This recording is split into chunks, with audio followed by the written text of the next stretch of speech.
मुझको इस रात की तन्हाई में आग न दो, आग न दो। ਤੁਹਾਨੂੰ ਇੱਕ ਅਜਿਹੇ ਸ਼ਾਹਜਹਾਂ ਦੇ ਨਾਲ ਅਸੀਂ ਅੱਜ ਮਿਲਵਾਉਣ ਜਾ ਰਹੇ ਹਾਂ ਜੋ ਕਿ ਚੰਡੀਗੜ੍ਹ ਦੇ ਰਹਿਣ ਵਾਲੇ ਨੇ, ਜਿਨ੍ਹਾਂ ਨੇ ਕਿ ਆਪਣੀ ਵਾਈਫ ਦੀ ਯਾਦ ਦੇ ਵਿੱਚ ਸੰਗਮਰਮਰ ਦੇ ਪੱਥਰ ਦਾ ਇੱਕ ਸਟੈਚੂ ਤਿਆਰ ਕਰ ਦਿੱਤਾ। ਸਟੈਚੂ ਨੂੰ ਬਣਵਾਉਣ ਦੇ ਵਿੱਚ ਮਤਲਬ ਸੰਗਮਰਮਰ ਕਿੰਨੇ ਕਿਲੋ ਦੀ ਇਹ 'ਚ ਯੂਜ਼ਸ ਹੋਈ ਹੈ ਜੀ? जनरली मैं पत्थर खरीदिया ਸੀ ਉਸ ਵੇਲੇ 2400 ਕਿਲੋ ਸੀ। ਹੁਣੇ ਫਿਨਿਸ਼ ਹੋ ਕੇ 1100 ਕਿਲੋ ਰਹਿ ਗਿਆ। ਤੇ ਕਹਿ ਸਕਦੇ ਹੋ ਵੀ 5-6 ਲੱਖ ਰੁਪਏ ਮਹੀਨੇ ਦਾ ਮੈਂ ਕਮਾਉਂਦਾ ਸੀ ਉਸ ਵੇਲੇ। ਕੀ ਕਰਦੇ ਸੀ? ਮੇਰਾ ਹਾਰਡਵੇਅਰ ਦਾ ਕੰਮ ਸੀ, ਮਿਲ ਸਟੋਰ ਦਾ। ਵੀਨਾ ਜੀ ਦੇ ਕੀ ਸ਼ੌਕ ਸੀ? ਸੋਲਿਟੇਅਰ ਦਾ ਇੱਕ 21 ਇੰਚ ਦਾ ਇੱਕ ਨੈਕਲਸ ਬਣਾ ਕੇ ਦਿੱਤਾ ਸੀਗਾ, ਜਿਹੜਾ ਕਿ 14 ਲੱਖ ਰੁਪਈਆ ਪੇਮੈਂਟ ਹੋਈ ਮੈਨੂੰ ਉੱਥੇ ਕਰਨੀ ਪਈ।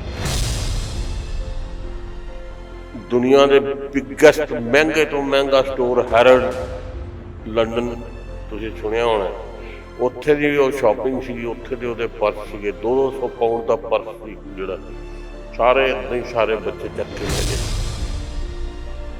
ਤੁਹਾਡੀ ਵਾਈਫ ਜੇਕਰ ਗੱਲ ਕਰੀ ਉਹਨਾਂ ਦੀ ਡੈਥ ਕਿਵੇਂ ਹੋਈ ਸੀ? ਬੁਲਾਇਆ ਮੈਨੇ ਡੈਥ ਦੀ ਜੀ ਬਲੱਡ ਕੈਂਸਰ ਦੇ ਨਾਲ, ਉਹਨੂੰ ਕੰਟਰੋਲ ਤੋਂ ਬਲੱਡ ਕੈਂਸਰ ਦਾ ਨਹੀਂ ਹੋਇਆ। ਤੁਸੀਂ ਉਹਨਾਂ ਨੂੰ ਕੀ ਕਹਿਣਾ ਚਾਹੋਗੇ ਵੀ ਜਿਹੜੇ ਆਪਣੀ ਵਾਈਫ ਦੀ ਇੱਜ਼ਤ ਨਹੀਂ ਕਰਦੇ ਤੇ ਤੁਸੀਂ ਮਰਨ ਤੋਂ ਬਾਅਦ ਵੀ ਇੰਨੀ ਇੱਜ਼ਤ ਕਰ ਰਹੇ ਹੋ? ਸ਼ਰਾਬ ਪੀ ਕੇ ਮਾਰਿਆ ਜੀ, ਕੁੱਟਿਆ ਜੀ, ਧੱਕਾ ਦੇ ਕੇ ਬਾਹਰ ਕੱਢਤਾ ਜੀ। ਚਲੋ ਇਹੋ ਜਿਹੇ ਇਨਸਾਨ ਜੀਣ ਦੇ ਹੱਕਦਾਰ ਨਹੀਂ ਨੇ। ਆਟਾ ਪੀਣ ਵਾਲੀ ਚੱਕੀ ਦੇ ਦੋ ਪਹੀਏ ਨੇ, ਇਕੱਠੇ ਆਟਾ ਪੀਸਦੇ ਹੈ ਤਾਂ ਪਿਸਦਾ, ਜੇ ਇਕੱਲੇ ਨਾਲ ਤਾਂ ਕੰਮ ਹੁੰਦਾ ਨਹੀਂ। ਇਹ ਜਿਹੜੀਆਂ ਬੁੱਕਸ ਨੇ ਇਹ ਤੁਹਾਡੀ ਵਾਈਫ ਦੇ ਡੈਥ ਤੋਂ ਬਾਅਦ ਤੁਸੀਂ ਇਹਨਾਂ 'ਚ ਲਿਖਿਆ ਜਾਂ ਉਹਨਾਂ ਤੋਂ ਪਹਿਲਾਂ? ਟਾਈਟਲ ਰੱਖਿਆ ਸੀ ਵੀਨਾ ਤੇ ਵਿਜੇ ਪਾਲੀ ਮੈਂ। ਫਿਰ ਉਹ ਸਕੈਟਰਡ ਵਿਜ਼ਡਮ ਨੇ ਛੋਟੇ ਛੋਟੇ ਜਿਹੇ ਸੁਝਾਅ ਨੇ। अबला ये पूछती है, करती है उनसे सवाल, क्या इसीलिए तुम्हें दिया है जन्म के बिना बात के बन जाओ तुम अधिकारी और पढ़ते रहो मेरी असमत पे भारी। ਕਿਹੜੀ ਬੁੱਕ ਦੇ ਵਿੱਚ ਨਾਮ? ਇੰਡੀਆ ਬੁੱਕ ਆਫ ਰਿਕਾਰਡ ਵਾਲਿਆਂ ਦਾ ਸਰਟੀਫਿਕੇਟ ਤੁਹਾਡੇ ਸਾਹਮਣੇ ਲੱਗੇ ਹੈ, ਤੁਸੀਂ ਬੇਸ਼ੱਕ ਫੋਟੋ ਲੈ ਸਕਦੇ ਹੋ। ਕਹਿੰਦੇ ਨੇ ਕਿ ਸ਼ਾਹਜਹਾਂ ਤੇ ਮੁਮਤਾਜ਼ ਦੇ ਵਿੱਚ ਇੰਨੀ ਜ਼ਿਆਦਾ ਮੁਹੱਬਤ ਸੀ ਕਿ ਸ਼ਾਹਜਹਾਂ ਨੇ ਆਪਣੀ ਵਾਈਫ ਮੁਮਤਾਜ਼ ਦੀ ਡੈਥ ਤੋਂ ਬਾਅਦ ਉਸ ਦੀ ਯਾਦ ਦੇ ਵਿੱਚ ਇੱਕ ਤਾਜ ਮਹਿਲ ਬਣਵਾ ਦਿੱਤਾ। ਤੇ ਤੁਹਾਨੂੰ ਇੱਕ ਅਜਿਹੇ ਸ਼ਾਹਜਹਾਂ ਦੇ ਨਾਲ ਅਸੀਂ ਅੱਜ ਮਿਲਵਾਉਣ ਜਾ ਰਹੇ ਹਾਂ ਜੋ ਕਿ ਚੰਡੀਗੜ੍ਹ ਦੇ ਰਹਿਣ ਵਾਲੇ ਨੇ, ਜਿਨ੍ਹਾਂ ਨੇ ਕਿ ਆਪਣੀ ਵਾਈਫ ਦੀ ਯਾਦ ਦੇ ਵਿੱਚ ਸੰਗਮਰਮਰ ਦੇ ਪੱਥਰ ਦਾ ਇੱਕ ਸਟੈਚੂ ਤਿਆਰ ਕਰ ਦਿੱਤਾ। ਜੀ ਤੁਹਾਡੀ ਅਜਿਹੀ ਹੀ ਸ਼ਖਸੀਅਤ ਦੇ ਨਾਲ ਹੁਣ ਮੁਲਾਕਾਤ ਕਰਾਉਣ ਜਾ ਰਹੇ ਹਾਂ। ਸਤਿ ਸ਼੍ਰੀ ਅਕਾਲ ਸਰ। ਸਤਿ ਸ਼੍ਰੀ ਅਕਾਲ ਜੀ ਬੇਟਾ ਜੀ। ਸਕਰੋਲ ਪੰਜਾਬ ਤੇ ਤੁਹਾਡਾ ਬਹੁਤ ਸਵਾਗਤ ਹੈ। ਬਹੁਤ ਮਿਹਰਬਾਨੀ ਜੀ, ਤੁਸੀਂ ਆਪਣੇ ਪੈਰਾਂ ਦੀ ਮਿੱਟੀ ਮੇਰੇ ਘਰ ਲਿਆਏ, ਮੇਰੇ ਮੱਥੇ ਲੱਗੀ ਹੈ। ਸ਼ਾਇਦ ਮੈਨੂੰ ਕੋਈ ਸਕੂਨ ਮਿਲੇ ਇਸ ਚੀਜ਼ ਦੇ ਨਾਲ। ਤੇ ਬਾਕੀ ਜੋ ਤੁਸੀਂ ਸਵਾਲ ਮੇਰੇ ਕੋਲ ਕਰਨਾ ਚਾਹੁੰਦੇ ਹੋ ਖੁੱਲ੍ਹ ਕੇ ਕਰੋ, ਮੈਂ ਤੁਹਾਨੂੰ ਉਹਦਾ ਪੂਰਾ ਜਵਾਬ ਦਿਆਂਗਾ, ਕੋਈ ਨਾ ਨਹੀਂ ਹੈ ਜੀ। ਜਿਵੇਂ ਕਿ ਹੁਣ ਜਿੱਦਾਂ ਮੈਂ ਗੱਲ ਕੀਤੀ ਹੈ ਕਿ ਸ਼ਾਹਜਹਾਂ ਨੇ ਆਪਣੀ ਵਾਈਫ ਦੀ ਯਾਦ ਦੇ ਵਿੱਚ, ਮੁਮਤਾਜ਼ ਦੀ ਯਾਦ ਦੇ ਵਿੱਚ ਤਾਜ ਮਹਿਲ ਬਣਵਾ ਦਿੱਤਾ, ਤੇ ਤੁਸੀਂ ਇੱਕ ਅਜਿਹੇ ਪਹਿਲੇ ਸ਼ਖਸ ਹੋ ਜਿਨ੍ਹਾਂ ਨੇ ਉਸ ਤੋਂ ਬਾਅਦ ਹੁਣ ਜਿਹੜੇ ਕਿਸੇ ਨੇ ਆਪਣੀ ਵਾਈਫ ਦੇ ਯਾਦ ਵਿੱਚ ਤੇ ਆਪਣੀ ਵਾਈਫ ਦਾ ਜੋ ਹੈ ਸਟੈਚੂ ਬਣਾਇਆ, ਤੇ ਤੁਹਾਡੇ ਮਤਲਬ ਮਨ ਦੇ ਵਿੱਚ ਕੀ ਆਇਆ ਸੀ? ਮੇਰੇ ਮਨ 'ਚ ਇਹੀ ਸੀ ਜੀ ਵੀ ਅਸੀਂ ਹਿੰਦੁਸਤਾਨ ਦੇ ਟੂਰ ਤੇ ਨਿਕਲੇ ਹੋਏ ਸੀਗੇ। ਵਾਪਸੀ ਜੈਪੁਰ ਦੇ ਕੋਲ ਅਸੀਂ ਰੁਕੇ। ਦੌਸਾ ਇਹ ਕਹਿਣ ਲੱਗੀ ਵੀ ਆਗਰੇ ਤਾਜ ਮਹਿਲ ਵੀ ਦੇਖਦੇ ਚੱਲੀਏ। ਜਿਸ ਵੇਲੇ ਮੈਂ ਦੌਸੇ ਵੱਲ ਨੂੰ ਗੱਡੀ ਮੋੜੀ, ਕਿਉਂਕਿ ਦੌਸਾ ਰਸਤੇ 'ਚ ਆਉਂਦਾ ਸੀਗਾ, ਉਸ ਡਿਸਟ੍ਰਿਕਟ ਦੇ ਬਾਹਰ ਅਸੀਂ ਜਿਸ ਵੇਲੇ ਦੇਖਿਆ ਤਾਂ ਸੜਕਾਂ 'ਤੇ ਮੂਰਤੀਆਂ ਬਣੀਆਂ ਪਈਆਂ ਸੀਗੀਆਂ। ਮੂਰਤੀਆਂ ਸੀਗੀਆਂ ਉਹ ਰਾਮ ਦੀ, ਸ਼ੰਕਰ ਦੀ, ਜਾਂ ਮਤਲਬ ਕ੍ਰਿਸ਼ਨ ਦੀ, ਵੱਡੀਆਂ ਜਿਸ ਤਰ੍ਹਾਂ ਮੰਦਰਾਂ 'ਚ ਮੂਰਤੀਆਂ ਰੱਖੀਆਂ ਹੁੰਦੀਆਂ ਇਸ ਤਰ੍ਹਾਂ ਦੀਆਂ ਮੂਰਤੀਆਂ ਸੀ। ਅਸੀਂ ਦੋਨੋਂ ਮੀਆਂ ਬੀਬੀ ਉਤਰ ਕੇ ਅਸੀਂ ਫੈਕਟਰੀ 'ਚ ਗਏ, ਦੇਖਿਆ, ਉਹਨਾਂ ਨੂੰ ਪੁੱਛਿਆ ਵੀ ਉਹਨਾਂ ਨੇ ਇੱਕ ਉਹ ਤ੍ਰਿਮੂਰਤੀ ਦਾ ਬਣਾਇਆ ਸੀ ਕਾਫੀ ਵੱਡਾ ਸਟੈਚੂ। ਤਾਂ ਮੈਂ ਪੁੱਛਿਆ ਉਹਨਾਂ ਨੂੰ, ਤੁਸੀਂ ਕੀ ਕਹਿਣ ਲੱਗਾ ਜੀ? ਇਹ ਤਾਂ government of India the order ਹੈ, ਇਹ ਅਸੀਂ ਦੇ ਨਹੀਂ ਸਕਦੇ। ਮਤਲਬ ਉਹਨੂੰ ਮੈਂ ਕਿਹਾ ਸੀ ਵੀ ਮੰਨਦੇ ਤੇ ਮੈਂ ਘਰ 'ਚ ਰੱਖ ਕੇ ਲੈ ਜਾਣਾ, ਲੇਕਿਨ ਮੇਰੇ ਦਿਲ 'ਚ ਉਦੋਂ ਆਈ ਸੀ ਵੀ ਜੇ ਮੈਨੂੰ ਵਕਤ ਨੇ ਇਹ ਚਲੀ ਗਈ, ਕਿਉਂਕਿ ਉਸ ਵੇਲੇ ਤੱਕ ਇਹਨੂੰ ਉਹ ਕੈਂਸਰ ਕੁੰਸਰ ਜਾਂ ਇਹਨੂੰ ਕੋਈ ਬਿਮਾਰੀ ਨਹੀਂ ਸੀਗੀ। 2005 ਦੀ ਗੱਲ ਹੈ। ਅਤੇ ਅਸੀਂ ਕਿਉਂਕਿ ਫਰੀ ਸੀਗੇ, ਬੱਚੇ ਵਿਆਹ 'ਤੇ ਸੀਗੇ, 4 ਪੈਸੇ ਕੋਲ ਸੀਗੇ, ਅਸੀਂ ਘੁੰਮਣ ਨਿਕਲ ਜਾਂਦੇ ਸੀ। 2-2 ਮਹੀਨੇ ਅਸੀਂ ਘਰ ਨਹੀਂ ਸੀ ਆਉਂਦੇ। ਅਤੇ ਉਸੇ ਘੁਮਾਓ 'ਚ ਵੀ ਜਿਸ ਵੇਲੇ ਨੇ ਕਿਹਾ ਵੀ ਆਗਰਾ ਵੀ ਦੇਖਦੇ ਜਾਈਏ, ਅਤੇ ਦੌਸੇ ਵੀ ਜਿਸ ਵੇਲੇ ਅਸੀਂ ਟੱਪੇ, ਅਸੀਂ ਆਗਰੇ ਗਏ, ਦੇਖਿਆ ਸਭ ਕੁਛ। ਲੇਕਿਨ ਹਿਸਟਰੀ ਇਹ ਕਹਿੰਦੀ ਹੈ ਵੀ ਤਾਜ ਮਹਿਲ ਇਹ ਕਹਿਣ 'ਚ ਆਉਂਦਾ ਹੈ ਵੀ ਸ਼ਾਹਜਹਾਂ ਨੇ ਬਣਾਇਆ, ਲੇਕਿਨ ਮੁਗਲਾਂ ਨੇ ਆ ਕੇ ਇਹ ਖੋਏ ਹੈ। ਤਾਜ ਮਹਿਲ ਸ਼ਾਹਜਹਾਂ ਨੇ ਨਹੀਂ ਬਣਾਇਆ, ਸ਼ਾਹਜਹਾਂ ਨੇ ਤਾਂ ਸਿਰਫ ਉੱਥੇ ਇੱਕ ਮਜ਼ਾਰ ਬਣਾਈ ਹੈ, ਕਿਉਂਕਿ ਮੁਮਤਾਜ਼ ਉਹਦੀ 14ਵੀਂ ਜਨਾਨੀ ਸੀ, ਔਰ ਜਿਸ ਵੇਲੇ ਉਹਦੀ ਮੌਤ ਹੋਈ ਹੈ ਉਹ 13ਵਾਂ ਬੱਚਾ ਪੈਦਾ ਕਰ ਰਹੀ ਸੀ। ਇਹ ਹਿਸਟਰੀ ਦੱਸਦੀ ਹੈ, ਮੈਨੂੰ ਨਹੀਂ ਇਸ ਗੱਲ ਦਾ ਇਲਮ। ਲੇਕਿਨ ਸਵਾਲ ਇਹ ਹੈ ਵੀ ਜੇ ਆਪਾਂ ਕਹਿੰਦੇ ਵੀ ਤਾਜ ਮਹਿਲ ਸ਼ਾਹਜਹਾਂ ਨੇ ਬਣਾਇਆ, ਨਹੀਂ, ਤਾਜ ਮਹਿਲ ਜੈਪੁਰ ਦੇ ਰਾਜੇ ਨੇ ਬਣਾਇਆ। 23 ਸਾਲ ਲਾਏ ਉਹਨੂੰ ਬਣਾਉਣ 'ਤੇ, 25,000 ਆਦਮੀ ਉਹਦੇ 'ਤੇ ਲੱਗਿਆ। ਲੇਕਿਨ ਕਹਿੰਦੇ ਆ ਵੀ ਤਾਜ ਮਹਿਲ ਬਣਾਉਣ ਤੋਂ ਬਾਅਦ ਹੱਥ ਕੱਟਤੇ ਗਏ ਕਾਰੀਗਰਾਂ ਦੇ। ਇਹ ਵੀ ਸਭ ਝੂਠ ਹੈ, ਕਿਸੇ ਨੇ ਨਾ ਕੋਈ ਹੱਥ ਕੱਟਿਆ, ਨਾ ਤਾਜ ਮਹਿਲ ਉਹਨੇ ਬਣਾਇਆ। ਮੇਰੀ ਤਾਂ ਜੋ ਹਿਸਟਰੀ ਮੈਂ ਫੋਲ ਕੇ ਆਇਆ, ਦੇਖ ਕੇ ਆਇਆ। ਬਾਕੀ ਠੀਕ ਹੈ, ਦੁਨੀਆ ਸਦੀਆਂ ਤੋਂ ਮੰਨਦੀ ਆਈ ਹੈ, ਭਾਂਤ ਦੀਆਂ ਮਸਜਿਦਾਂ ਮੰਦਰ ਝਗੜਿਆਂ 'ਚ ਪਏ ਹੈ। ਦੇਖੋ, ਇੱਕ ਢਾਣ ਵਾਲਿਆਂ ਨੇ ਤਾਂ ਮਸਜਿਦ ਵੀ ਢਾਤੀ ਹੈ, ਹੁਣ ਉਹ ਗਿਆਨ ਵਾਪੀ ਮਸਜਿਦ ਦਾ ਰੌਲਾ ਪਿਆ ਹੈ। ਇਹ ਤਾਂ ਦੇਖੋ, ਇਹ ਮਹਿਮੂਦ ਗਜ਼ਵਨੀ ਆਇਆ, ਉਹਨੇ ਥੋੜ੍ਹੇ ਮੰਦਰ ਤੋੜੇ, ਉਹ ਤਾਂ ਸੋਮਨਾਥ ਦਾ ਮੰਦਰ ਤੋੜਿਆ, ਤੁਹਾਡੇ ਸਾਹਮਣੇ ਅੱਜ ਵੀ ਖੰਡਰ ਹੈ। ਮੈਂ ਆਪਣੀ ਅੱਖਾਂ ਨਾਲ ਦੇਖ ਕੇ ਆਇਆ ਸੀ ਸੋਮਨਾਥ ਦਾ ਮੰਦਰ। ਮੁੜ ਕੇ ਵੱਲਭ ਭਾਈ ਪਟੇਲ ਨੇ ਸੋਮਨਾਥ ਦਾ ਮੰਦਰ ਬਣਾਇਆ, ਉਹਨੂੰ 48 ਸਾਲ ਲੱਗੇ। ਸੰਨ 94 ਦੇ ਵਿੱਚ ਉਹ ਮੰਦਰ ਜਾ ਕੇ ਖੁੱਲਿਆ। ਤੇ ਇਹ ਸੰਸਾਰ ਹੈ, ਇਹਦੇ 'ਚ ਜੋ ਤੁਸੀਂ ਕਹਿ ਲਓ ਸੱਚ ਹੈ। ਬਾਕੀ ਦੇਖੋ, ਦਿਨ ਪਲਟਦਿਆਂ ਰਾਤ ਪਲਟਦਿਆਂ ਕਿਸੇ ਚੀਜ਼ ਦਾ ਕੋਈ ਪਤਾ ਨਹੀਂ ਲੱਗਦਾ ਵੀ ਅਗਲੀ ਸਵੇਰ ਨੂੰ ਕੀ ਹੈ। ਬਾਕੀ ਕੋਸ਼ਿਸ਼ ਕਰੋ, ਇਨਸਾਨੀਅਤ ਕਹਿੰਦੀ ਹੈ ਵੀ ਸੱਚ ਬੋਲੋ, ਸੱਚ ਦੀ ਰਾਹ ਚੱਲੋ। ਲੇਕਿਨ ਕਿੰਨੇ ਚੱਲਦੇ ਹੈ, ਕਿੰਨੇ ਦੌੜਦੇ ਹੈ, ਕਿੰਨੇ ਰੁਕਦੇ ਹੈ, ਇਹ ਉਸ ਮਾਲਕ ਨੂੰ ਪਤਾ ਹੈ ਜਾਂ ਲੋਕਾਂ ਦੇ ਦਿਲਾਂ ਨੂੰ ਪਤਾ ਹੈ। ਬਾਕੀ ਠੀਕ ਹੈ, ਮੈਨੂੰ ਤਾਂ ਬਹੁਤ ਵੱਡਾ ਫਖਰ ਹੈ, ਨਾ ਕੋਈ ਮੈਨੂੰ ਇਹ ਮਾਣ ਹੈ। ਮੈਂ ਤੇ ਆਪਣੇ ਪਿਆਰ ਔਰ ਆਪਣੀ ਇੱਜ਼ਤ ਪਿੱਛੇ ਚੀਜ਼ ਬਣਾਈ ਹੈ। ਮੈਨੂੰ ਕਈ ਬੰਦੇ ਸਵਾਲ ਪੁੱਛਦੇ ਆ, ਈਵਨ ਮੇਰੇ ਬੱਚੇ ਵੀ ਪੁੱਛਦੇ ਆ ਵੀ ਤੇਰੇ ਮਰਨ ਤੋਂ ਬਾਅਦ ਇਹਦਾ ਕੀ ਕਰਾਂਗੇ। ਮੈਂ ਕਿਹਾ ਬਈ ਦੇਖੋ, ਜੇ ਤੁਹਾਡੇ ਕੋਲ ਨਹੀਂ ਸਾਂਭੀ ਜਾਏਗੀ, ਸਿੱਟ ਦੇਣਾ, ਇਹਨੂੰ ਟੁਕੜੇ ਕਰ ਦੇਣਾ ਇਹਦੇ, ਹੋਰ ਕੀ ਕਰ ਸਕਦੇ ਹੋ। ਜਾਂ ਉਹ ਇੰਗਲੈਂਡ ਵਾਲਾ ਹੈ, ਬਹੁਤ ਪੈਸਾ ਉਹਦੇ ਕੋਲ, ਉਹ ਚਾਹੇਗਾ ਤਾਂ ਹੋ ਸਕਦਾ ਸਮੁੰਦਰੀ ਜਹਾਜ਼ 'ਚ ਇਹਨੂੰ ਲੱਦ ਕੇ ਲੈ ਵੀ ਜਾਵੇ। ਬਾਕੀ ਮੈਨੂੰ ਕੁਛ ਪਤਾ ਨਹੀਂ ਇਹਦਾ ਆਉਣ ਵਾਲੇ ਕੱਲ ਦਾ। ਜੀ, ਜਿੱਦਾਂ ਹੁਣ ਤੁਸੀਂ ਦੱਸਿਆ ਨਾ ਆਪਣੀ ਵਾਈਫ ਦਾ, ਤੇ ਤੁਹਾਡੀ ਵਾਈਫ ਜੇਕਰ ਗੱਲ ਕਰੀ, ਉਹਨਾਂ ਦੀ ਡੈਥ ਕਿਵੇਂ ਹੋਈ ਸੀ? ਡੈਥ ਦੀ ਜੀ ਬਲੱਡ ਕੈਂਸਰ ਦੇ ਨਾਲ ਉਹਨੂੰ ਕੰਟਰੋਲ ਉਤੋਂ ਬਲੱਡ ਕੈਂਸਰ ਦਾ ਨਹੀਂ ਹੋਇਆ।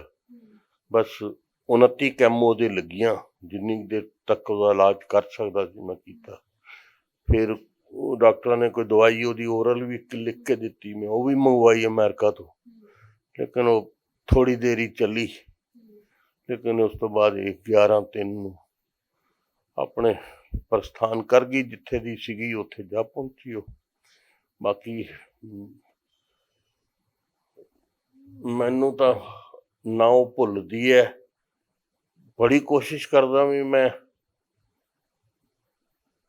ਉਸ ਚੀਜ਼ ਨੂੰ ਆਪਣੇ ਦਿਮਾਗ 'ਚੋਂ ਕੱਢ ਸਕਾਂ, ਲੇਕਿਨ ਰਹਿ ਕੇ ਫਿਰ ਉੱਥੇ ਹੀ ਪਹੁੰਚ ਜਾਂਦੀ ਹੈ ਸੂਈ। ਬਸ ਮੇਰੇ ਦਿਮਾਗ ਦੇ ਸਾਰੇ ਹੀ ਸਪਰਿੰਗ ਜਿਹੜੇ ਆ ਉਹਦੇ ਨਾਲ ਅਟੈਚਡ ਨੇ। ਮਤਲਬ ਤੁਸੀਂ ਹੁਣ ਇਹ ਬੁੱਤ ਜਿਹੜਾ ਸਟੈਚੂ ਬਣਾਇਆ ਆਪਣੀ ਵਾਈਫ ਦਾ, ਇਹ ਕਿੱਥੋਂ ਬਣਵਾਇਆ ਤੇ ਕਿੰਨੀ ਕੁ ਮੁਸ਼ੱਕਤ ਆਈ ਇਹਨੂੰ, ਮਤਲਬ ਉੱਥੋਂ ਲਿਆਉਣ ਦੇ ਵਿੱਚ? ਉਹ ਲਿਆਉਣ ਦੇ ਵਿੱਚ ਇਸ ਤਰ੍ਹਾਂ ਜੀ ਵੀ ਬਹੁਤ ਹੌਲੀ 10-15 ਕਿਲੋਮੀਟਰ ਦੀ ਸਪੀਡ ਤੇ ਜੀਪ ਤੇ ਰੱਖ ਕੇ ਲਿਆਂਦਾ ਗਿਆ।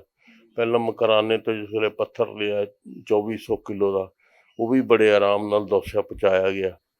ਖੈਰ ਮੈਂ ਉੱਥੇ ਕੱਪੜਾ ਮੂੰਹ ਦੇ ਉੱਤੇ ਬੰਨ੍ਹ ਕੇ 15-20 ਦਿਨ, ਹੋ ਸਕਦਾ ਹੋਰ ਵੀ ਦਿਨ ਲੱਗੇ ਹੋਣ ਮੇਰੇ, ਮੈਂ ਉੱਥੇ ਬੈਠ ਕੇ ਇਹਨੂੰ ਦੇਖਦਾ ਸੀ ਕਿੱਦਾਂ ਕਟਿੰਗ ਹੁੰਦੀ ਹੈ, ਕਿਸ ਤਰ੍ਹਾਂ ਇਹਦੀ ਬਣ ਰਹੀ ਹੈ, ਕਿੱਦਾਂ ਇਹਦੀ ਸ਼ੇਪ ਨਿਕਲ ਰਹੀ ਹੈ। ਫਿਰ ਮੈਂ ਵਾਪਿਸ ਆ ਗਿਆ। ਖੈਰ ਉਹ ਬੰਦੇ ਬਹੁਤ ਵਧੀਆ ਸੀਗੇ। ਜਿਸ ਬੰਦੇ ਨੇ ਬਣਾਇਆ ਉਹਦਾ ਨਾਮ ਮਨੋਜ ਕੁਮਾਰ ਹੈ।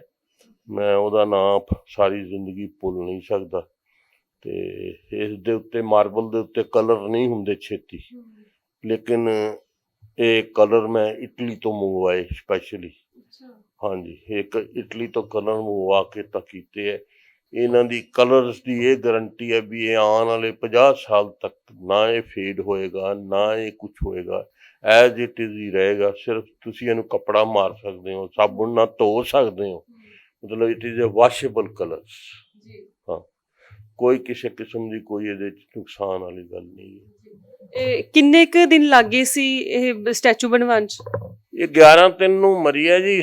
ਇਹਦਾ ਮਤਲਬ ਜਦ 10 ਕੁ ਦਿਨ 12 ਦਿਨ ਬਾਅਦ ਮੇਰਾ ਚੌਥਾ ਕਰਕੇ ਮੈਂ ਗੱਡੀ ਚੱਕ ਕੇ ਇਕੱਲਾ ਹੀ ਚਲਾ ਗਿਆ ਸੀਗਾ। ਮੈਂ ਜਗ੍ਹਾ ਮੈਨੂੰ ਪਤਾ ਹੀ ਸੀਗੀ, ਅਤੇ ਬਸ ਹਿੰਮਤ ਮੇਰੇ 'ਚ ਬਹੁਤ ਸੀ ਉਸ ਵੇਲੇ।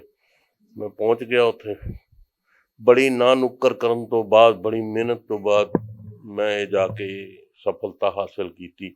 ਉਹ ਬਣਾਉਣ ਨੂੰ ਮੁਜੱਸਮਾ ਇਹਦਾ ਤਿਆਰ ਨਹੀਂ ਸੀਗੇ ਕਿ ਵੀ ਅਸੀਂ ਆਦਮੀ ਦਾ ਨਹੀਂ ਬਣਾਉਂਦੇ, ਅਸੀਂ ਤਾਂ ਧਾਰਮਿਕ ਮੂਰਤੀਆਂ ਬਣਾਉਂਦੇ ਹਾਂ, ਮੰਦਿਰਾਂ ਦੀਆਂ। ਅਤੇ ਠੀਕ ਹੈ, ਫਿਰ ਮੈਂ ਕਾਮਯਾਬ ਹੋਇਆ, ਕੋਸ਼ਿਸ਼ ਕੀਤੀ ਅਤੇ ਮੈਂ ਬਣਵਾ ਲਿਆ। ਸਮਝੋ 26/5 ਨੂੰ ਮੈਂ ਜਿਸ ਦਿਨ ਲੈ ਕੇ ਆਇਆ, ਫਿਰ ਮੈਂ ਇੱਥੇ ਬਾਹਰ ਲੰਗਰ ਲਾਇਆ ਸੀਗਾ। 1000-1500-2000 ਬੰਦੇ ਨੇ ਖਾਣਾ ਖਾ ਲਿਆ ਹੋਣਾ। ਬਸ ਮੈਨੂੰ ਇਹੀ ਸੀਗਾ ਵੀ ਚਲੋ ਇਹ ਆਈ ਹੈ ਘਰ ਵਾਪਸ, ਅਤੇ ਜੋ ਮੈਂ ਕਰ ਸਕਦਾ ਮੈਂ ਕਰ ਰਿਹਾ। ਅਤੇ ਲੰਗਰ ਵੀ ਬਹੁਤ ਵਧੀਆ ਹੈ। ਇੱਥੇ ਮਨਸਾ ਦੇਵੀ ਵਾਲਿਆਂ ਦੀ ਗੱਡੀ ਆਉਂਦੀ ਹੈ, ਉਹ ਬਣਾਇਆ ਬਣਾਇਆ ਸਾਰਾ ਕੁਛ ਤਿਆਰ ਲਿਆਉਂਦੇ ਹੈ। ਉਹ ਉੱਕਾ ਸੁੱਕਾ ਪੈਸਾ ਲੈ ਲੈਂਦੇ ਹੈ। ਤੁਸੀਂ ਮਿੱਠਾ ਨਾਲ ਦੇਣਾ ਤਾਂ ਉਹਦੇ ਪੈਸੇ ਵੱਖਰੇ ਨੇ। ਅਤੇ ਮੈਂ ਜਿਸ ਤਰ੍ਹਾਂ ਮੈਨੂੰ ਠੀਕ ਲੱਗਾ ਮੈਂ ਕਰਤਾ, ਅਤੇ ਸਾਰਾ ਪਰਿਵਾਰ ਮੇਰਾ ਇਕੱਠਾ ਹੋਇਆ ਸੀ, ਜਵਾਈ, ਬੇਟੇ, ਬੱਚੇ ਸਾਰੇ। ਅਤੇ ਬਾਕੀ ਠੀਕ ਹੈ, ਚੱਲ ਰਹੀ ਹੈ ਜ਼ਿੰਦਗੀ। ਜੀ ਵਿਜੇ ਜੀ, ਸਟੈਚੂ ਨੂੰ ਬਣਵਾਉਣ ਦੇ ਵਿੱਚ ਮਤਲਬ ਸੰਗਮਰਮਰ ਕਿੰਨੇ ਕਿਲੋ ਦੀ ਇਹ 'ਚ ਯੂਜ਼ਿਸ ਹੋਈ ਹੈ ਜਿਹੜੀ? ਇਹ ਜਿਸ ਵੇਲੇ ਓਰੀਜਨਲੀ ਮੈਂ ਪੱਥਰ ਖਰੀਦਿਆ ਸੀ ਉਸ ਵੇਲੇ 2400 ਕਿਲੋ ਸੀ। ਹੁਣ ਇਹ ਫਿਨਿਸ਼ ਹੋ ਕੇ 1100 ਕਿਲੋ ਰਹਿ ਗਿਆ। ਅਤੇ ਉਹ ਤੁਹਾਡੇ ਸਾਹਮਣੇ ਪਿਆ, ਨਾ ਇਹ ਹਿੱਲਦਾ ਨਾ ਹਿਲਾ ਸਕਦੇ ਆਪਾਂ। ਅਤੇ ਬਾਕੀ ਇਹਦੇ 'ਤੇ ਕੀ ਖਰਚ ਆਇਆ, ਕੀ ਇਹਦੇ 'ਤੇ, ਉਹ ਮੈਂ ਤੁਹਾਨੂੰ ਆਪਣੀ ਇਮੋਸ਼ਨਸ ਦੀ ਵੈਲਿਊ ਨਹੀਂ ਤੁਹਾਨੂੰ ਦੱਸਣਾ ਚਾਹਾਂਗਾ, ਨਾ ਹੀ ਮੈਂ ਦੱਸਣੀ ਹੈ। ਅਤੇ ਬਾਕੀ ਜਦ ਦੀ ਵਾਈਫ ਗਈ ਹੈ ਮੈਂ ਬੜੀ ਕੋਸ਼ਿਸ਼ ਕਰ ਰਿਹਾ ਵੀ ਮੈਂ ਹੋ ਗਿਆ ਇਕੱਲਾ ਬਹੁਤ ਜ਼ਿਆਦਾ। ਮੈਨੂੰ ਨਹੀਂ ਪਤਾ ਵੀ ਮੈਂ ਅਗਲੇ 20 ਸਾਲ ਹੋਰ ਜੀਣਾ ਹੈ। ਦੇਖਿਆ ਜਾਵੇ ਤਾਂ ਜਦੋਂ ਕਿਸੇ ਦੇ ਹਸਬੈਂਡ ਦੀ ਡੈਥ ਹੋ ਜਾਂਦੀ ਹੈ ਜਾਂ ਫਿਰ ਮਤਲਬ ਵਾਈਫ ਦੀ ਡੈਥ ਹੋ ਜਾਂਦੀ ਹੈ, ਜਿੱਦਾਂ ਹੁਣ ਤੁਸੀਂ ਦੱਸਿਆ ਨਾ, ਤੇ ਲੋਕੀ ਦੂਜੇ ਵਿਆਹ ਬਾਰੇ ਸੋਚਦੇ ਨੇ।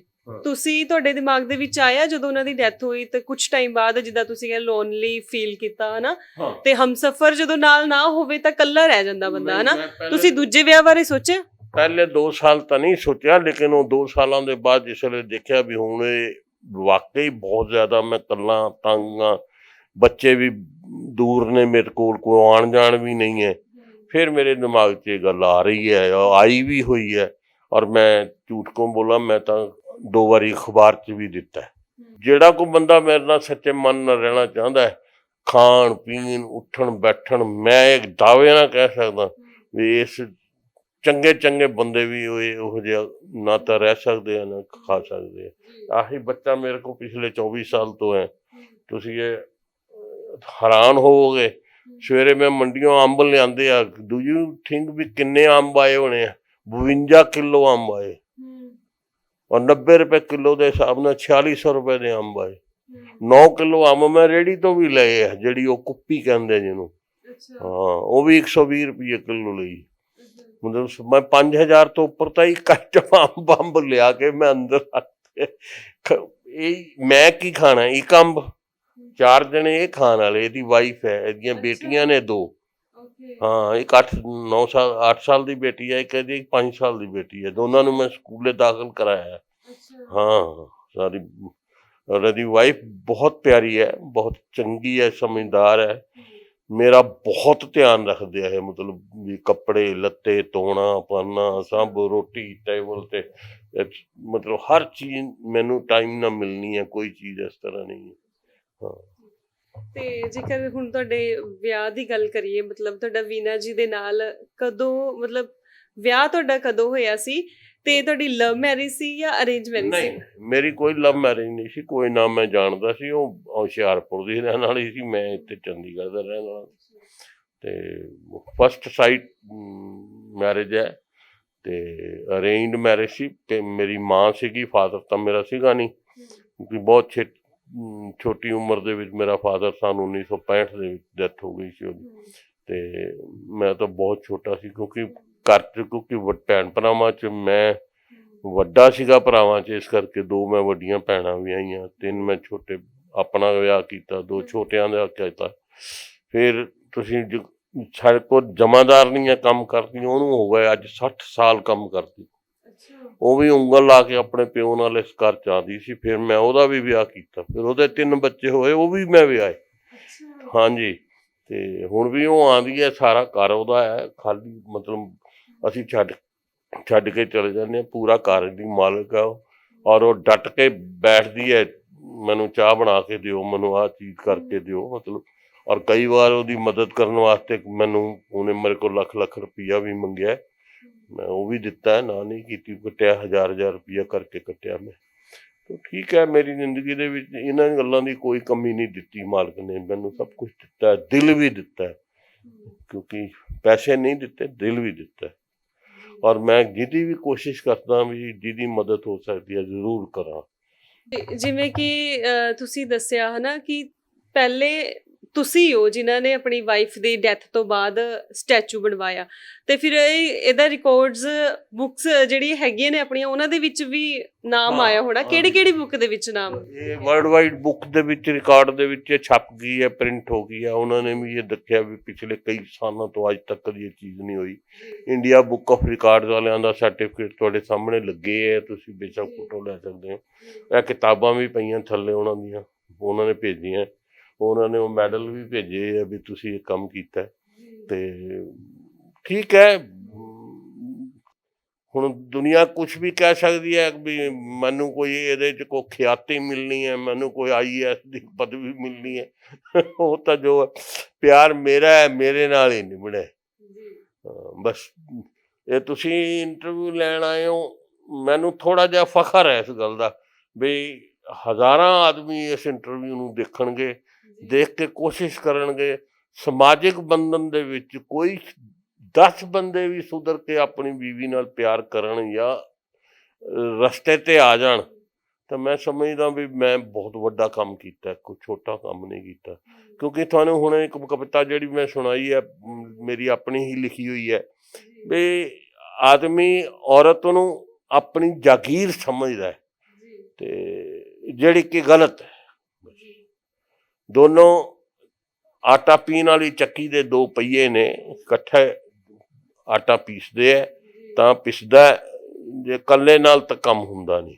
ਮੈਂ ਤਾਂ ਵਿਹਲਾ, ਦੇਖੋ ਸਿੱਧੀ ਗੱਲ ਹੈ, ਮੇਰੇ ਕੋਲ ਨਾ ਟਾਈਮ ਦੀ ਕੋਈ ਵਕਤ ਹੈ, ਨਾ ਵੈਲਿਊ ਹੈ, ਨਾ ਗੱਲ ਹੈ। ਮੈਂ ਸਵਾ ਇੱਕ ਸੌਣ ਤੋਂ ਔਰ ਖਾਣ ਤੋਂ ਮੈਨੂੰ ਕੋਈ ਕੰਮ ਨਹੀਂ ਹੈ। ਮੈਂ ਤੁਹਾਨੂੰ ਸਿੱਧੀ ਗੱਲ ਦੱਸਾਂ, ਘਰ ਕਿਤੇ ਜਾ ਨਹੀਂ ਸਕਦਾ, ਘੁੰਮਣ ਕਿਤੇ ਮੈਂ ਨਹੀਂ ਜਾ ਸਕਦਾ। ਬਾਕੀ ਦਿੱਤਾ ਹੈ ਮੇਰੇ ਕੋਲ ਮਾਲਕ ਨੇ, ਸਭ ਕੁਛ ਹੈ, ਕਾਰਾਂ ਵੀ ਹੈ, ਸਭ। ਈਵਨ ਤੁਸੀਂ ਹੈਰਾਨ ਹੋਵੋਗੇ, ਮੇਰੇ ਇਸ ਮੁੰਡੇ ਕੋਲ ਆਪਣੀ ਇੱਕ ਪਰਸਨਲ ਗੱਡੀ ਮੈਂ ਦਿੱਤੀ ਹੋਈ ਹੈ। ਹਾਂਜੀ, ਸੈਂਟਰੋ ਕਾਰ ਹੈ ਉਹ, ਇਹਦੇ ਕੋਲ ਹੈ, ਲਾਇਸੈਂਸ ਹੈ ਇਹਦਾ, ਬਕਾਇਦਾ ਕਾਗਜ਼ ਇਹਦੇ ਨਾਂ ਹੈ। ਮਤਲਬ ਮੈਂ ਇਹ ਨਹੀਂ ਕਹਿੰਦਾ ਵੀ ਦੁਨੀਆ ਦੇ ਵਿੱਚ ਕਰਨ ਵਾਲੇ ਨਹੀਂ ਹੈ, ਬੜੇ ਹੋਣਗੇ, ਲੇਕਿਨ ਮੇਰਾ ਦਿਲ ਹੈ ਵੀ ਜੇ ਮੇਰਾ ਇਹ ਬੇਟਾ ਹੈ, ਮਤਲਬ ਜੇ ਉਹ ਬੇਟੇ ਨੇ ਤੇ ਇਹ ਵੀ ਮੇਰਾ ਬੇਟਾ ਹੈ, ਬੇਟਿਆਂ ਵਾਂਗੂ ਹੀ ਪਾਲਿਆ। ਜੇਕਰ ਦੇਖਿਆ ਜਾਵੇ ਤਾਂ ਅੱਜ ਕੱਲ ਜਿਹੜੇ ਰਿਸ਼ਤੇ ਨੇ, ਹਸਬੈਂਡ ਵਾਈਫ ਦਾ ਰਿਸ਼ਤਾ ਜਿੰਨਾ ਨਾਜ਼ੁਕ ਹੁੰਦਾ ਹੈ ਓਨਾ ਹੀ ਉਸਨੂੰ ਮਜ਼ਬੂਤ ਵੀ ਬਣਾਇਆ ਜਾ ਸਕਦਾ ਹੈ ਹਨਾ। ਪਰ ਜਿਹੜੇ ਅੱਜ ਕੱਲ ਦੇ ਹਸਬੈਂਡ ਵਾਈਫ ਨੇ, ਵਿਆਹ ਹੁੰਦਾ ਹੈ ਤਾਂ ਕਈਆਂ ਦੇ ਕੁਝ ਕੁ ਮਹੀਨੇ ਨਿਭਦੀ ਹੈ, ਕਈਆਂ ਦੇ ਸਾਲੋਂ ਸਾਲ ਹਨਾ ਨਿਕਲ ਜਾਂਦੇ ਨੇ, ਪਰ ਕਈਆਂ ਦੇ ਮਹੀਨੇ ਬਾਅਦ ਹੀ ਡਿਵੋਰਸ ਹੋ ਜਾਂਦੇ ਨੇ। ਪਰ ਤੁਸੀਂ ਜਿਹੜੇ ਅੱਜ ਕੱਲ ਹਸਬੈਂਡ ਨੇ, ਉਹ ਆਪਣੀ ਵਾਈਫ ਨੂੰ ਇੰਨੀ, ਕੋਈ ਹੋਊਗਾ ਜਿਹੜਾ ਪਿਆਰ ਵੀ ਕਰਦਾ ਹੈ ਹਨਾ, ਵੈਲਿਊ ਵੀ ਦਿੰਦਾ ਹੈ ਨਾ ਉਹਨੂੰ, ਪਰ ਤੁਸੀਂ ਆਪਣੀ ਵਾਈਫ ਦਾ ਮਰਨ ਤੋਂ ਬਾਅਦ ਵੀ ਮਤਲਬ ਉਹਨਾਂ ਦਾ ਜਿਹੜਾ ਸਟੈਚੂ ਬਣਾਇਆ ਹੈ ਤੇ ਮਤਲਬ ਬਹੁਤ ਵਧੀਆ ਹੈ। ਪਰ ਤੁਸੀਂ ਉਹਨਾਂ ਨੂੰ ਕੀ ਕਹਿਣਾ ਚਾਹੋਗੇ ਵੀ ਜਿਹੜੇ ਆਪਣੀ ਵਾਈਫ ਦੀ ਇੱਜ਼ਤ ਨਹੀਂ ਕਰਦੇ ਤੇ ਤੁਸੀਂ ਮਰਨ ਤੋਂ ਬਾਅਦ ਵੀ ਇੰਨੀ ਇੱਜ਼ਤ ਕਰ ਰਹੇ ਹੋ, ਉਹਨਾਂ ਦਾ ਉਹਨਾਂ ਸਟੈਚੂ ਤੋਂ ਬਣਾਇਆ? ਵੱਡਾ ਕੋਈ ਮੂਰਖ ਨਹੀਂ ਹੈ ਇਸ ਧਰਤੀ ਤੇ ਜਿਹੜਾ ਵਿਆਹ ਕੇ ਅਗਨੀ ਸਾਹਮਣੇ ਔਰਤ ਨੂੰ, ਬੱਚੀ ਨੂੰ, ਕਿਸੇ ਦੇ ਕਲੇਜੇ ਨੂੰ, ਦਿਲ ਦੇ ਟੁਕੜੇ ਨੂੰ ਨਾਲ ਲੈ ਕੇ ਆਉਂਦਾ ਔਰ ਆ ਕੇ ਉਹਦੇ ਨਾਲ ਬਦਤਮੀਜ਼ੀ ਕਰੇ। ਕਈ ਮੈਂ ਰੋਜ਼ ਸੁਣਦੇ ਆ ਅਖਬਾਰਾਂ 'ਚ, ਸ਼ਰਾਬ ਪੀ ਕੇ ਮਾਰਿਆ ਜੀ, ਕੁੱਟਿਆ ਜੀ, ਧੱਕਾ ਦੇ ਕੇ ਬਾਹਰ ਕੱਢਤਾ ਜੀ। ਮਤਲਬ ਇਹੋ ਜਿਹੇ ਇਨਸਾਨ ਜੀਣ ਦੇ ਹੱਕਦਾਰ ਨਹੀਂ ਨੇ। ਬਾਕੀ ਠੀਕ ਹੈ, ਦੁਨੀਆ ਚੱਲੀ ਜਾਂਦੀ ਹੈ। ਮੈਂ ਤਾਂ ਬੇਨਤੀ ਇਹੀ ਕਰੂੰਗਾ ਵੀ, ਮੇਰੀ ਰਿਕੁਐਸਟ ਤਾਂ ਇਹੀ ਹੈ ਵੀ ਜੇ ਤੁਸੀਂ ਕਿਸੇ ਦੇ ਕਲੇਜੇ ਨੂੰ ਅਗਨੀ ਸਾਹਮਣੇ ਹਾਂ ਕੀਤੀ ਹੈ ਤੇ ਆਪਣੇ ਵਚਨ ਨਿਭਾਓ। ਇਸ ਧਰਤੀ ਤੋਂ ਜਾਣ ਲੱਗਿਆਂ ਸੁਖੀ ਸੁਖੀ ਜਾਓ। ਬਾਕੀ ਜੇ ਤੁਸੀਂ ਅਗਰ ਤੰਗ ਮਤਲਬ ਕਿਸੇ ਨੂੰ ਤੰਗ ਕਰਦੇ ਹੋ ਨਾ, ਤੇ ਤੁਸੀਂ ਆਪ ਵੀ ਤੰਗ ਹੁੰਦੇ ਹੋ, ਇਹ ਵੀ ਸੁਣ ਲਓ। ਦੁਖੀ ਤੁਸੀਂ ਵੀ ਹੁੰਦੇ ਹੋ। ਧੀ ਭੈਣ ਨਾਲ ਇੱਜ਼ਤ ਨਾਲ ਪੇਸ਼ ਆਓ, ਪਿਆਰ ਕਰੋ, ਰਹੋ। ਜੇ ਤੁਸੀਂ ਬੱਚੇ ਜੰਮੇ ਆ ਤੇ ਬੱਚਿਆਂ ਦੀ ਜ਼ਿੰਮੇਵਾਰੀ ਸਮਝੋ। ਤੇ ਬਾਕੀ ਠੀਕ ਹੈ, ਦੁਨੀਆ 'ਚ ਸਭ ਤਰ੍ਹਾਂ ਦੇ ਕੰਮ ਚੱਲਦੇ ਆ। ਜੇ ਮੈਂ ਚੰਗਾ ਤਾਂ ਮੈਂ ਬੁਰਾ ਵੀ ਮੈਂ ਹੀ ਹਾਂ। ਮੈਂ ਤਾਂ ਇਹ ਗੱਲ ਕਹਿ ਸਕਦਾ।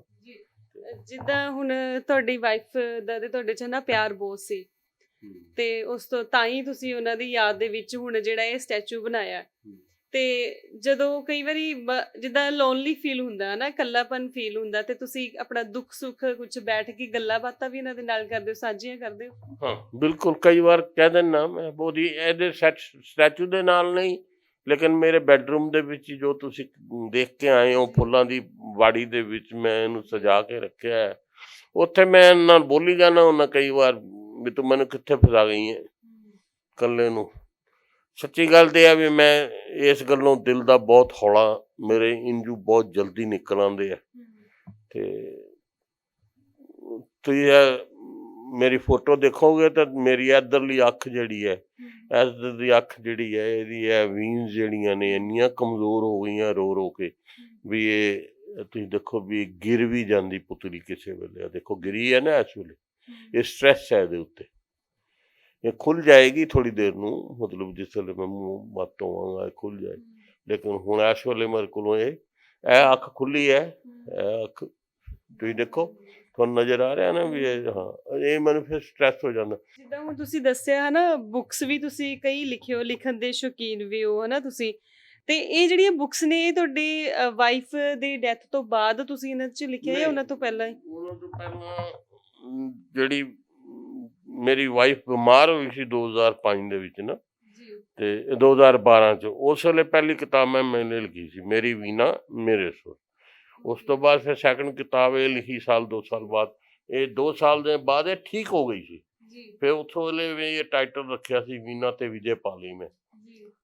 ਫਿਰ ਉਹ ਸਕੈਟਰਡ ਵਿਜ਼ਡਮ ਨੇ, ਛੋਟੇ ਛੋਟੇ ਜਿਹੇ ਸੁਝਾਅ ਨੇ, ਗੋਲਡਨ ਮੈਸੇਜਿਸ ਨੇ, ਵਿਖਰੇ ਮੋਤੀ ਨੇ, ਹੈ ਤੇ ਸਾਰੇ ਸੁਝਾਅ ਨੇ ਜ਼ਿੰਦਗੀ ਦੇ। ਤੇ ਜੇਕਰ ਵੀਨਾ ਜੀ ਦੀ ਗੱਲ ਕਰੀਏ ਤੇ ਉਹ ਹਾਊਸ ਵਾਈਫ ਸੀ ਜਾਂ ਮਤਲਬ ਵਰਕਿੰਗ?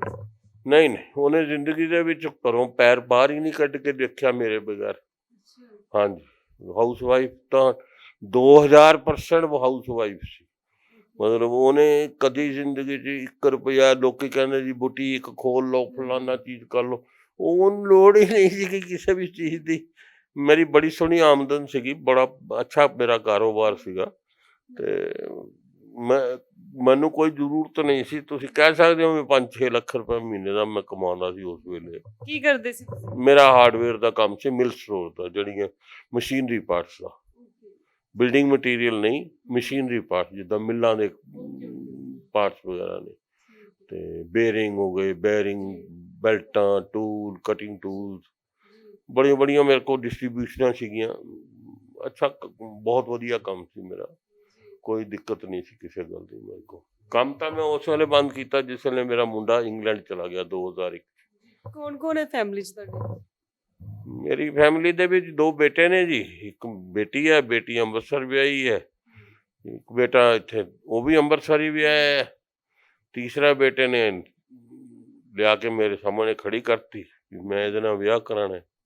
ਮੈਂ ਕਿਹਾ ਜੀ ਬਹੁਤ ਮਿਹਰਬਾਨੀ ਹੈ, ਖੱਡਾ ਤੁਸੀਂ ਖੁਦ ਖੋਦ ਲਿਆ, ਮੈਨੂੰ ਕਸੀ ਨਹੀਂ ਚਲਾਉਣੀ ਪਈ। ਬਸ ਉਹਨੇ ਮੈਨੂੰ ਉਸ ਵੇਲੇ ਨਵਾਂ ਡੋਲ ਕਰਤਾ ਜਿਸ ਵੇਲੇ ਉਹਨੇ ਮੈਨੂੰ ਕਹਿ ਦਿੱਤਾ ਮੈਂ ਵਿਆਹ ਕਰਾ ਕੇ ਇੰਗਲੈਂਡ ਚਲਾ ਜਾਵਾਂਗਾ। ਬਸ ਫਿਰ ਮੈਂ ਮੈਂਟਲੀ ਬਹੁਤ ਜ਼ਿਆਦਾ ਅਪਸੈਟ ਹੋ ਗਿਆ ਸੀਗਾ। ਜੇਕਰ ਮਤਲਬ ਤੁਹਾਨੂੰ ਜਦੋਂ ਤੁਸੀਂ ਘੁੰਮਦੇ ਸੀ, ਵੀਨਾ ਜੀ ਦੇ ਕੀ ਸ਼ੌਕ ਸੀ ਘੁੰਮਣ ਦੇ? ਜਿੱਦਾਂ ਹੋਰ ਕਾਫੀ ਸ਼ੌਕ ਨੇ, ਉਹਨਾਂ ਦੇ ਕੀ ਦੋ ਸ਼ੌਕ ਨੇ ਜੀ, ਸ਼ਾਪਿੰਗ ਤੇ ਕੱਪੜੇ। ਸ਼ਾਪਿੰਗ ਮੈਂ ਨਾ ਨਹੀਂ ਸੀ ਕਰਦਾ ਉਹਨੂੰ ਪੈਸੇ, ਜੋ ਮਰਜ਼ੀ ਖਰੀਦ ਲਵੇ ਉਹ। ਈਵਨ ਅਸੀਂ ਸੂਰਤ ਸੀਗੇ ਤੇ ਮੈਂ ਉਹਨੂੰ ਸੋਲੀਟੇਅਰ ਦਾ ਇੱਕ 21 ਇੰਚ ਦਾ ਇੱਕ ਨੈਕਲਸ ਬਣਾ ਕੇ ਦਿੱਤਾ ਸੀਗਾ, ਜਿਹੜਾ ਕਿ 14 ਲੱਖ ਰੁਪਈਆ ਪੇਮੈਂਟ ਹੋਦੀ ਮੈਨੂੰ ਉੱਥੇ ਕਰਨੀ ਪਈ। ਤੇ ਮੈਂ ਉਹ 14 ਲੱਖ ਰੁਪਈਆ ਉਹਨੂੰ ਪੇਮੈਂਟ ਕੀਤੀ ਉਹਦੀ ਉੱਥੇ। ਲੇਕਿਨ ਤੁਸੀਂ ਦੇਖੋ ਹੈਰਾਨੀ ਦੀ, ਔਰਤਾਂ ਨੂੰ ਜੂਲਰੀ ਖਰੀਦਣ ਦਾ ਬਹੁਤ ਸ਼ੌਕ ਹੁੰਦਾ, ਪਾਉਣ ਦਾ ਕੋਈ ਸ਼ੌਕ ਨਹੀਂ। ਮੇਰਾ ਖਿਆਲ ਨਹੀਂ ਵੀ ਉਹਨੇ ਉਸ ਨੈਕਲਸ ਨੂੰ ਇੱਕ ਵਾਰੀ ਵੀ ਪਾ ਕੇ ਦੇਖਿਆ ਵੀ ਹੋਊ। ਬਸ ਜਿਸ ਵੇਲੇ ਉਹਦੀ ਡੈਥ ਹੋਈ ਮੈਂ ਉਹਦੀਆਂ ਅਲਮਾਰੀਆਂ ਖੋਲ੍ਹਤੀਆਂ ਜਰੀਆਂ, ਪਰਸ ਉਹਦੇ, ਪਰਫਿਊਮ ਉਹਦੇ। ਮੈਂ ਕਹਿੰਦਾ ਦੁਨੀਆ ਦੇ ਬਿਗੈਸਟ ਮਹਿੰਗੇ ਤੋਂ ਮਹਿੰਗਾ ਸਟੋਰ ਹੈਰਡ ਲੰਡਨ, ਤੁਸੀਂ ਸੁਣਿਆ ਹੋਣਾ, ਉੱਥੇ ਦੀ ਉਹ ਸ਼ਾਪਿੰਗ ਸੀਗੀ, ਉੱਥੇ ਦੇ ਉਹਦੇ ਪਰਸ ਸੀਗੇ 200 ਪਾਉਂਡ ਦਾ ਪਰਸ ਸੀ ਜਿਹੜਾ। ਸਾਰੇ ਇੱਦਾਂ ਹੀ ਸਾਰੇ ਬੱਚੇ ਚੱਕ ਕੇ ਲੈ ਗਏ, ਮਤਲਬ ਇਨ ਦੀ ਸੈਂਸ ਮੇਰੇ ਹੀ ਬੱਚੇ ਨੇ, ਮੈਂ ਹੀ ਦਿੱਤੇ ਹੈ ਜਿੰਨੇ ਸੂਟ ਕੱਪੜੇ ਲੱਤੇ। ਔਰ ਤੁਸੀਂ ਹੈਰਾਨੀ ਹੋਏਗੀ ਵੀ 98 ਸੂਟ ਨਿਕਲੇ ਸੀ, ਜਿਹਦੇ ਚੋਂ 68 ਸੂਟ ਅਨਸੀਤੇ ਅਨਸਟਿਚ ਸੀਗੇ। ਤੁਸੀਂ ਦੁਕਾਨ ਖੋਲੀ ਸੀ ਉਹਨੇ ਕੱਪੜਿਆਂ ਦੀ, ਮੈਂ ਤਾਂ ਬੜਾ ਹੈਰਾਨ ਹੀ ਹੋਇਆ। ਸੋ ਕੁਛ ਨਿਸ਼ਾਨੀ ਦੇ ਰੂਪ 'ਚ ਕੁਛ ਸਾਂਭ ਕੇ ਰੱਖਿਆ ਤੁਸੀਂ ਉਹਨਾਂ ਦਾ? ਹਾਂ, ਮੇਰੇ ਕੋਲ 4 ਚੂੜੀਆਂ ਸੀਗੀਆਂ ਉਹਦੀਆਂ, ਮੈਂ ਰੱਖੀਆਂ। ਉਹ ਮੈਂ ਇਸ ਕਰਕੇ ਰੱਖੀਆਂ ਸੀ ਸ਼ਾਇਦ ਮੈਨੂੰ ਕੋਈ ਪਾਰਟਨਰ ਮਿਲ ਜਾਏ ਤਾਂ ਮੈਂ ਉਹਨੂੰ ਦੇ ਦਿਆਂਗਾ, ਲੇਕਿਨ ਪਾਰਟਨਰ ਮੈਨੂੰ ਮਿਲਿਆ ਨਹੀਂ।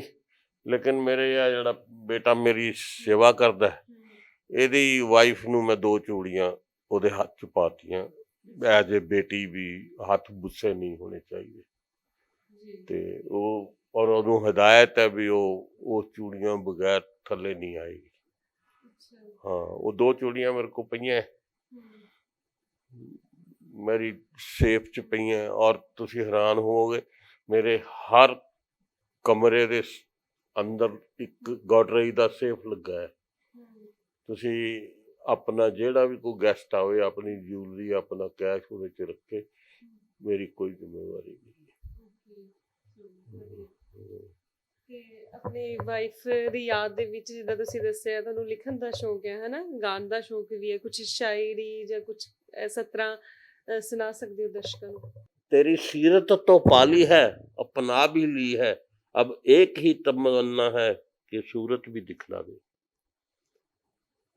कान्हा के जंगलों में यहाँ भी अरविंद पटेल रास्ता दिखा रहा है, अगले पड़ाए रायपुर में लाल उमैद अगली उम्मीद जगा रहा है। अब तो दिखा दे सूरत क्यों तड़पा रहा है, बिजली चली गई या हाथ दिमाग व लेखनी रुक गए हैं, कुछ समय नहीं आ रहा है, तेरी सीरत तो पाली है, अपना भी ली है, अब एक ही तमन्ना है सूरत भी दिखला दे। ਤੇ ਵਿਜੇ ਤੇ ਵੀਨਾ ਦੀ ਇਹ ਲਵ ਸਟੋਰੀ ਉਹਨਾਂ ਲੋਕਾਂ ਦੇ ਲਈ ਮਿਸਾਲ ਹੈ ਜੋ ਕਿ ਵਿਆਹ ਤਾਂ ਕਰਵਾ ਲੈਂਦੇ ਨੇ, ਪਰ ਆਪਣੇ ਜਿਹੜੇ ਵਿਆਹ ਦੇ ਦੌਰਾਨ ਵਾਅਦੇ ਕੀਤੇ ਜਾਂਦੇ ਨੇ ਉਹਨਾਂ ਨੂੰ ਚੰਗੀ ਤਰ੍ਹਾਂ ਨਹੀਂ ਨਿਭਾਉਂਦੇ ਤੇ ਆਪਣੀ ਪਤਨੀ ਦੀ ਜੋ ਹੈ ਕਦਰ ਨਹੀਂ ਕਰਦੇ, ਉਹਨਾਂ ਦੀ ਇੱਜ਼ਤ ਨਹੀਂ ਕਰਦੇ। ਉਹਨਾਂ ਲੋਕਾਂ ਦੇ ਲਈ ਵਿਜੇ ਤੇ ਵੀਨਾ ਦੀ ਜਿਹੜੀ ਇਹ ਲਵ ਸਟੋਰੀ ਹੈ, ਇਹ ਉਹਨਾਂ ਲੋਕਾਂ ਦੇ ਲਈ ਮਿਸਾਲ ਹੈ। ਸੋ ਅਸੀਂ ਵੀ ਤੁਹਾਨੂੰ ਇਹ ਕਹਿਣਾ ਚਾਹਾਂਗੇ ਕਿ ਤੁਸੀਂ ਵੀ, ਜੇਕਰ ਤੁਸੀਂ ਵਿਆਹੇ ਹੋਏ ਹੋ ਤਾਂ ਤੁਸੀਂ ਵੀ ਆਪਣੀ ਵਾਈਫ ਦੀ ਜਿਹੜੀ ਹੈ ਕਦਰ ਕਰਨੀ ਸਿੱਖੋ। ਕਹਿੰਦੇ ਨੇ ਕਿ ਲੇਡੀ ਜਗ ਜਨਨੀ ਹੈ, ਤੇ ਅਸੀਂ ਵੀ ਤੁਹਾਨੂੰ ਇਹੀ ਕਹਿਣਾ ਚਾਹਾਂਗੇ ਕਿ ਤੁਸੀਂ ਵੀ ਇਹਨਾਂ ਦੀ ਤਰ੍ਹਾਂ ਹੀ ਆਪਣਾ ਜਿਹੜਾ ਪਿਆਰ ਦਾ ਰਿਲੇਸ਼ਨ ਹੈ ਜਿਹੜਾ ਆਪਣਾ ਪਤੀ ਪਤਨੀ ਦਾ, ਉਹਨੂੰ ਪਿਆਰ ਦੇ ਨਾਲ ਨਿਭਾਓ ਤੇ ਤੁਸੀਂ ਵੀ ਇਹਨਾਂ ਦੀ ਤਰ੍ਹਾਂ, ਜਿੱਦਾਂ ਇਹ ਮਰਨ ਤੋਂ ਬਾਅਦ ਵੀ ਆਪਣੀ ਪਤਨੀ ਦੀ ਇੱਜ਼ਤ ਕਰਦੇ ਨੇ, ਉਹਨਾਂ ਦਾ ਸਟੈਚੂ ਬਣਾ ਕੇ ਰੱਖਿਆ, ਤਾਂ ਤੁਸੀਂ ਜਿਉਂਦੇ ਜੀ ਹੀ ਆਪਣੀ ਇੰਨਾ ਕੁ ਤੁਸੀਂ ਕੋਸ਼ਿਸ਼ ਕਰੋ ਕਿ ਆਪਣੀ ਪਤਨੀ ਨੂੰ ਘੱਟੋ ਘੱਟ ਤੁਸੀਂ ਖੁਸ਼ ਰੱਖ ਪਾਓ।